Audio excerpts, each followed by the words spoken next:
Hi hello friends, welcome to మీ Pavani creation. చికెన్తో ఆవకాయ ఎలా తయారు చేసుకోవాలి ఇప్పుడు చూద్దామండి. ఇప్పుడు బోన్లెస్ చికెన్ నుంచి ఒక 1/2 కిలో తీసుకుని ఇలా చిన్న చిన్న పీసెస్గా కట్ చేసుకొని ఆయిల్ ముందుగా 200 గ్రాముల ఆయిల్ వేసుకోవాలి. ఆయిల్ బాగా కాగాక ఈ చికెన్ పీసెస్ని ఇందులో వేసుకొని బాగా ఫ్రై చేయాలండి. ఇలా చేసేటప్పుడే మనం ఏం చేయాలంటే దానికి తగ్గట్టు సాల్ట్ వేసుకుని అలాగే పసుపు కూడా వేసుకోవాలండి. వేసి బాగా వేగనివ్వాలి. ఇలా సిమ్లో వేగుతూ ఉంటాయండి ఇవి. ఈ పీసెస్ బాగా ఫ్రై అయ్యేంత వరకు ఉంచాలండి. ఒకవైపు మనం ఏం చేయాలంటే అల్లం తెల్లుల్లి పేస్ట్ తయారు చేసుకుని ఉంచాలండి. అల్లం తెల్లుల్లి పేస్టు, ధనియాల పొడి, అలాగే కారం, మళ్ళీ దానికి కొంచెం తగినట్టు సాల్ట్ కూడా వేసుకోవాలండి. ఇవన్నీ మిశ్రమాన్ని ఒక సైడ్ ఉంచుకోవాలండి. చూడండి, 20 మినిట్స్ అయిపోయాక ఈ పీసెస్ అన్నీ మనం దాదాపుగా చికెన్ పీసెస్ అన్నీ సగానికంటే చిన్నవిగా అయిపోయండి. ఈ పీసెస్ అన్నీ ఒక ప్లేట్లోకి తీసుకోవాలండి. చూడండి, చివరి వరకు కూడా ఇది లో ఫ్లేమ్లోనే ఫ్రై చేసుకోవాలి మనం.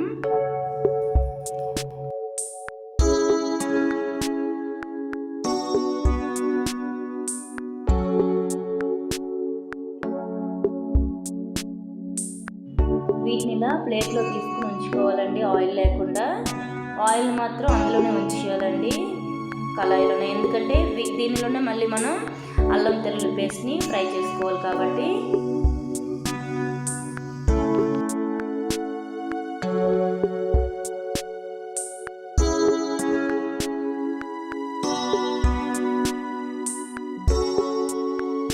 అల్లం తెల్లుల్లి పేస్ట్ ఒక 3 స్పూన్స్ వరకు తీసుకోవాలండి. తీసుకుని ఈ కాగుతున్న ఆయిల్లోనే మనం వేసుకొని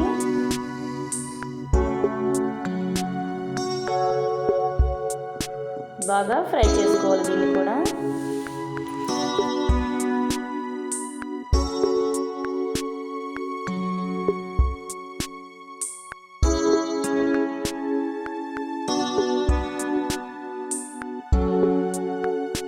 అల్లం తెల్లుల్లి పేస్ట్ కూడా బాగా ఫ్రై అయిపోయిందండి. ఇప్పుడు దీంట్లో ధనియాల పొడి కొంచెం, అలాగే కారం,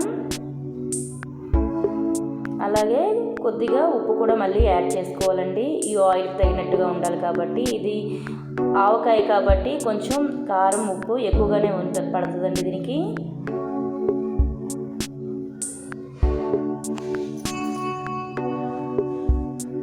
సో ఇవన్నీ కలిపి మళ్ళీ ఇలా గ్రేవీలా తయారవుతుందండి. ఒకవైపు మనం నిమ్మకాయ ఒక నిమ్మకాయ పెద్దది అనుకుంటే ఒకటి తీసుకోవాలండి. చిన్నది అనుకుంటే 2 నిమ్మకాయలు కట్ చేసుకుని రసాన్ని తీసి మనం రెడీ చేసి ఉంచుకోవాలండి ఒక బౌల్లోకి.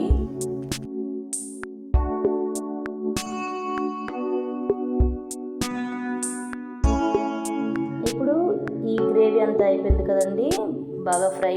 సో ఇప్పుడు ఏంచి లో ఫ్లేమ్లో పెట్టి మళ్ళీ చికెన్ పీసెస్ని అందులో వేసుకోవాలండి. వేసి మళ్ళీ ఈ గ్రేవీ అంతా ఆ చికెన్ పీసెస్కి పట్టేంత వరకు చిన్నగా ఉంచుకో 10 మినిట్స్ అలా స్లో ఫ్లేమ్లోనే ఉంచుకొని బాగా ఫ్రై చేసుకోవాలండి.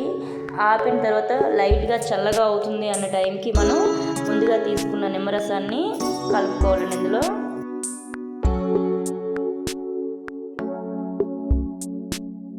నిమ్మరసం వేసాక మరి వేడి చేయకూడదండి, ఎందుకంటే చేదు వచ్చేస్తుంది కాబట్టి. సో స్టవ్ ఆఫ్ చేశాక ఒక 10 మినిట్స్ తర్వాత నిమ్మరసాన్ని ఇలా వేసుకొని లైట్గా హీట్ ఉండేటప్పుడే వేసుకొని ఇలా కలుపుకోవాలండి.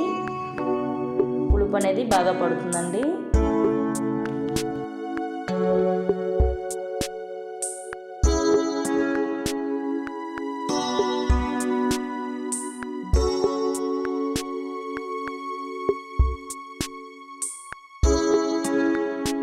నోరూరించే చికెన్ పికిల్ రెడీ అయిపోయిందండి. చూడండి, ఇది ప్యాకింగ్ కూడా చేసేస్తున్నాడండి అన్నీ. నాకు ఒకటి, చెల్లికి ఒకటి. వాడికి అయితే కొంచెం కూడా ఉంచుకోలేదండి, మా ఇద్దరికి ఇచ్చేసాడు. చాలా టేస్ట్గా ఉందండి. మేమైతే టేస్ట్ కూడా చూసామండి. చాలా అంటే చాలా బాగుంది.